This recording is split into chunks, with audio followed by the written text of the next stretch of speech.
మార్చి మాసం నుండి రిటైర్ అయినటువంటి ఉద్యోగ ఉపాధ్యాయులకి ప్రభుత్వం పెడుతున్నటువంటి అరిగోస ఇంత అంతా కాదు. ఏ ఒక్కరికి కూడా కమ్యూటేషన్ కానీ, గ్రాట్యుటీ కానీ, టీఎస్జీఎల్ఐ కానీ రకరకాల మాకు రావాల్సినటువంటి బకాయిలు ఇవ్వకుండా మేము దాచుకున్నటువంటి జీపీఎఫ్ నిధులను కూడా మాకు మా అకౌంట్లలో క్రెడిట్ కాకుండా చేస్తున్నటువంటి ఈ ప్రభుత్వం మొండి వైఖరిని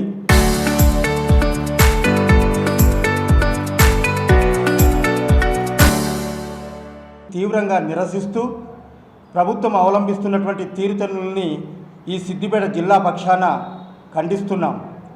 అదేవిధంగా సుమారుగా 68 మంది ఉద్యోగ ఉపాధ్యాయ రిటైరు ఉద్యోగులు చనిపోవడం ఎంతో బాధాకరం.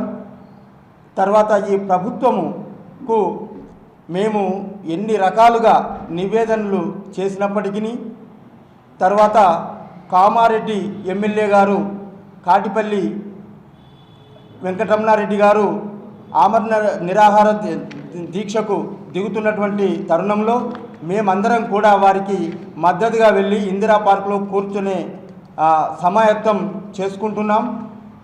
అదేవిధంగా మాకు రావాల్సినటువంటి బకాయిలు ఇవ్వకపోవడంతో మేము చెల్లించాల్సినటువంటి బ్యాంకు ఈఎంఐలు కానీ ఇతరత్ర పిల్లల పెళ్ళిళ్ళు చేయలేక అర్ధాంతరంగా ఉన్నటువంటి గృహ నిర్మాణాలు పూర్తి చేయలేక తర్వాత నానా అగచాట్లు పడుతూ అప్పులలోకి ముఖం చూపెట్టలేక తిరుగుతున్నటువంటి మా ఉద్యోగ ఉపాధ్యాయ రిటైర్డ్ వాళ్ళు ఉన్నారు. వారందరి ఉసురు మాత్రం ప్రభుత్వానికి తప్పక తగులుతుందని ఈ సందర్భంగా తెలియజేస్తున్నాను. అదేవిధంగా కేవలం దీని మీదనే మేము 35 నుంచి 40 సంవత్సరాలు ప్రభుత్వానికి సేవలు అందించి మా కర్తవ్య నిర్వహణలో ఎన్నో ఆటుపోట్లను చవిచూసినప్పటికీ ప్రభుత్వము మాకు నిధులు మా డబ్బులు మాకు ఇవ్వకపోవడం, మేము దాచుకున్నటువంటి డబ్బుల్ని వివిధ పథకాలకు మళ్లించి మమ్మల్ని అరిగోస పెడుతున్నందుకు మేము తీవ్రంగా ఆక్షేపణ తెలుపుతున్నాం. అదేవిధంగా మూసి సుందరీకరణ పేరిట తర్వాత మహాత్మా గాంధీ విగ్రహము ఎక్కడైతే మూసి నది పరివాహక ప్రాంతంలో 10 ఎకరాలు భూమి కొని 5,000 కోట్లు ఎక్కడి ఈ దుర్వినియోగం చేస్తున్నటువంటి ప్రభుత్వ మొండి వైఖరిని మేము తీవ్రంగా ఖండిస్తున్నాం.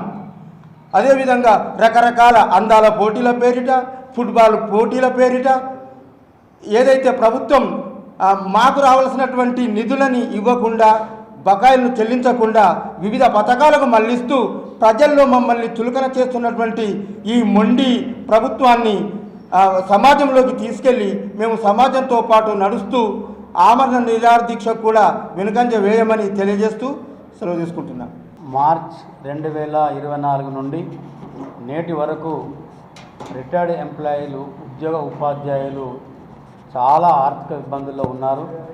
రాష్ట్ర ప్రభుత్వం మేము ఎంత ఆందోళన చెందినప్పటికీ కూడా ఈ రాష్ట్ర ముఖ్యమంత్రి గారు ఎలాంటి నిర్ణయం తీసుకోవడం లేదు. ఇప్పటి వరకు దాదాపు 68 మంది చనిపోయారు. ఆ 68 మంది చనిపోవడంలో రిటైర్డ్ ఎస్ఐ గారు ఇతను ఆర్థిక ఇబ్బందులు ఉండి వైద్యం అందించలేక సతమవుతూ చనిపోవడం జరిగింది. ఇలాంటి వ్యక్తులు ఇంకా హాస్పిటల్లో ఉన్నారు. వాళ్ళందరూ కూడా ఇబ్బందులు పడుతూ ఉన్నారు. అంతేకాక ఈ మధ్యకాలంలోనే హన్మకొండలో ఒక రిటైర్డ్ ఉద్యోగి నేను చనిపోతున్న రేవంత్ రెడ్డి గారు నన్ను ఆదుకోండి అని అంటే ఆగ మేఘాల మీద అతనికి డబ్బులు ఇచ్చినట్టుగా మాకు సమాచారం ఉంది. కాబట్టి ఎవరు చచ్చిపోతా అంటే వాళ్ళు డబ్బులు ఇస్తున్నావు తప్ప చచ్చిపోయే దిశలో ఉన్నటువంటి వాళ్ళు డబ్బులు ఇవ్వడం లేదు. మేము కోర్టుకు వెళ్ళాం. కోర్టుకు వెళ్ళి 10 వారాలలో ఇవ్వమని చెప్పండి. 10 వారాలు పోయి ఇప్పటికీ మాకు ఏడాది గడిచిపోయింది. ఇంతవరకు కోర్టు ఆ ఉత్తర్వును కూడా ధిక్కరిస్తూ ఉన్నాం. అంతేకాకుండా మేము అందరం కలిసి కంటెంప్ట్ కూడా ఇచ్చినాం. ఆ కంటెంప్ట్ విషయంలో కూడా కోర్టు తీర్పిస్తే ఆ రాష్ట్ర ప్రభుత్వం రేవంత్ రెడ్డి గారు ఆ కంటెంప్ట్ కూడా పెట్టింది. ఇట్లా మేము నానా రకరకాలుగా ఆందోళన చేస్తూ ఉన్నాం. జిల్లా స్థాయిలో చేసినాం, రాష్ట్ర స్థాయిలో చేసినాం, ధర్నాలు చేసినాం. ఎన్ని చేసినా కూడా ఈవెన్ మంత్రులకు, ఎమ్మెల్యేలకు కూడా వాళ్ళకు వింతపత్రం ఇచ్చినప్పటికీ కూడా వాళ్ళు ఈ రాష్ట్ర ప్రభుత్వం చలనం లేకుండా పోతుంది. అంటే ఇంకెంతమంది చావాలనుకుంటుంది ఈ రాష్ట్ర ప్రభుత్వం? ఇప్పటికి 68 మంది కాబట్టి 100 మంది చస్తే కానీ నువ్వు మా డబ్బులు ఇవ్వమని మేము ప్రశ్నిస్తూ ఉన్నాం.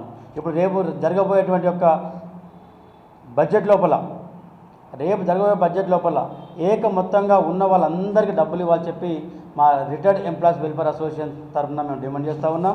అంతేకాకుండా మాకు ఇచ్చే డబ్బులు, మేము జమ చేసుకున్న డబ్బులు ఏవైతే ఉన్నాయో ఆ డబ్బులు అన్నింటినీ కూడా రకరకాల జీపీఎఫ్ కావచ్చు, జిఎస్ కావచ్చు, కాంట్రిబ్యూటర్ ఇది కావచ్చు, రకరకాల మేము దాచుకున్న డబ్బులు మా జీతంలోకి వెళ్ళి మేము అమౌంట్ కట్టేసుకున్నాం ప్రతి నెల. ఆ డబ్బులను ప్రభుత్వం వేరే వాటికి మళ్ళిస్తూ ఉన్నది. ఇది మంచి పద్ధతి కాదు. మాకు ఇవ్వాల్సిన డబ్బులు మాకు ఇవ్వటం తప్ప మేము అడగలేము. ఇప్పుడు ప్రతి నెల మీరు 700 కోట్లు ఇస్తున్నారు. ఆ 700 కోట్లు దేనికి కూడా సరిపోతలేవు. ఇప్పుడు దీపైనటువంటి ఉపాధ్యాయులు, ఉద్యోగులు మాకు ఇవ్వకుండా గతంలో ఉన్నటువంటి సర్వీసులో ఉన్నటువంటి వాళ్ళకే మీరు ఇచ్చిన డబ్బులు సరిపోతున్నాయి తప్ప వేదానికి సరిపోతలేవు. ఇంతవరకు మాకు డబ్బులు రాలేదు. 24 మాసాలు దిగిన వాళ్ళకు కూడా ఇంతవరకు డబ్బులు రాలేదు. కొందరికి జీపీఎఫ్ వచ్చినాయట, కొందరికంటే అది పైరవ్ చేస్తున్న వాళ్ళకా లేకుంటే మీకు లంచం ఇచ్చి వాళ్ళు తెచ్చుకున్న వాళ్ళకా తెలియదు. కానీ మొత్తం అయితే ఒక రోమర్ మాత్రం జరుగుతూ ఉన్నది.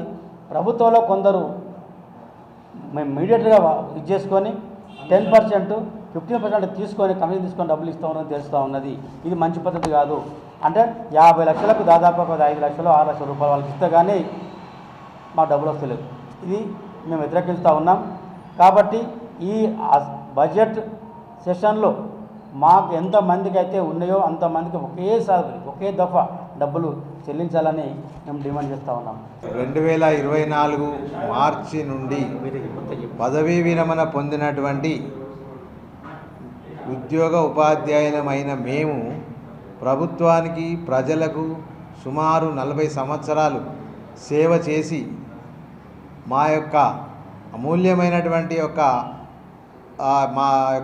ఏదైతే మా తెలివితేటలను కానీ మేము ఉపాధ్యాయులుగా, ఉద్యోగులుగా రకరకాలుగా మరి సమాజాన్ని నిర్మించడానికి, నవ సమాజ నిర్మాణం కొరకు మా యొక్క శక్తినంతా ధారపోసి మా డబ్బులు మేము మా వేతనం నుంచి దాచుకున్నటువంటి డబ్బులు మరి మేము రిటైర్ అయిన తర్వాత మాకు న్యాయంగా ఇవ్వవలసినటువంటి డబ్బులు ఏదైతే ఉన్నాయో అవి మేము రిటైర్ అయ్యి 2 సంవత్సరాలు గడిచినప్పటికీ కూడా మాకు ఆ డబ్బులు ఇవ్వకుండా మమ్మలను చాలా వేదనకు గురి చేసినటువంటి ఒక ప్రభుత్వ వైఖరిని మేము తీవ్రంగా ఖండిస్తున్నాం.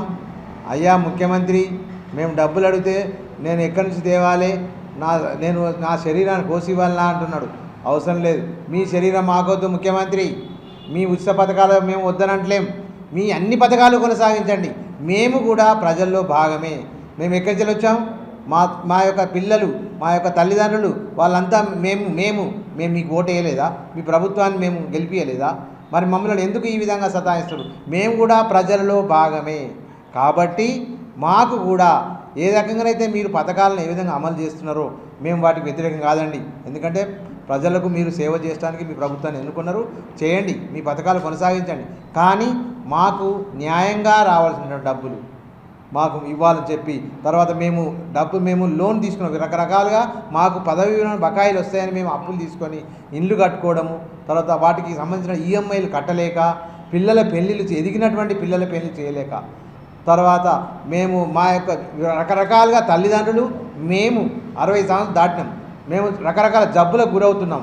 వాటిని మేము మరి డబ్బుల ఆసుపత్రి ఖర్చులు చెల్లించలేక ఎంతోమంది సుమారుగా 70 మంది వాళ్ళు అసూలు వాడడం జరిగింది.